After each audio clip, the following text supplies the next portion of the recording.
Dalton का परमाणु सिद्धांत विज्ञान के इतिहास में एक महत्वपूर्ण मील का पत्थर है। यह सिद्धांत हमें बताता है कि पदार्थ किस प्रकार से बने होते हैं। चलिए इसे समझते हैं। सबसे पहले डाल्टन ने कहा कि सभी पदार्थ छोटे छोटे कणों से बने होते हैं, जिन्हें हम परमाणु कहते हैं। ये परमाणु अदृश्य होते हैं, यानी हम इन्हें अपनी आंखों से नहीं देख सकते, लेकिन ये हमारे चारों ओर हर चीज में मौजूद हैं, जैसे पानी, हवा और यहाँ तक कि हमारे शरीर में भी। दूसरा, डाल्टन ने बताया कि सभी परमाणु एक जैसे नहीं होते। हर तत्व के परमाणु की अपनी विशेषताएं होती हैं। उदाहरण के लिए, हाइड्रोजन के परमाणु और ऑक्सीजन के परमाणु अलग-अलग होते हैं। हाइड्रोजन का परमाणु हल्का होता है, जबकि ऑक्सीजन का परमाणु भारी होता है।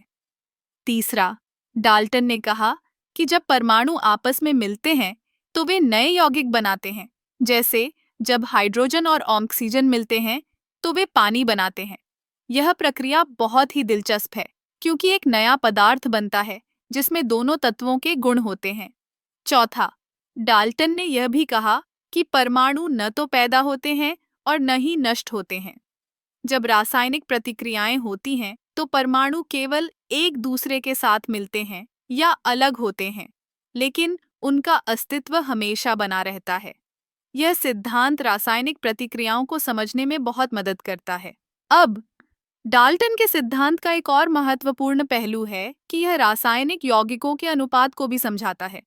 जब दो तत्व एक साथ मिलते हैं तो वे हमेशा एक निश्चित अनुपात में मिलते हैं। जैसे पानी में हाइड्रोजन और ऑक्सीजन का अनुपात 2:1 होता है। यह अनुपात हमेशा स्थिर रहता है, चाहे आप कितनी भी मात्रा में पानी बनाएं। अंत में, डाल्टन का परमाणु सिद्धांत विज्ञान के क्षेत्र में एक क्रांति लेकर आया।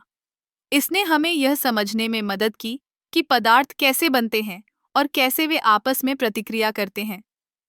यह सिद्धांत आज भी रसायन विज्ञान की नींव में है और हमें पदार्थों की संरचना और उनके गुणों को समझने में मदद करता है। इस प्रकार, डाल्टन का सिद्धांत न केवल विज्ञान के लिए महत्वपूर्ण है, बल्कि यह हमारे दैनिक जीवन में भी महत्वपूर्ण भूमिका निभाता है। ये हमें यह समझने में मदद करता है कि हम जिस दुनिया में रहते हैं वह कितनी जटिल और अद्भुत है।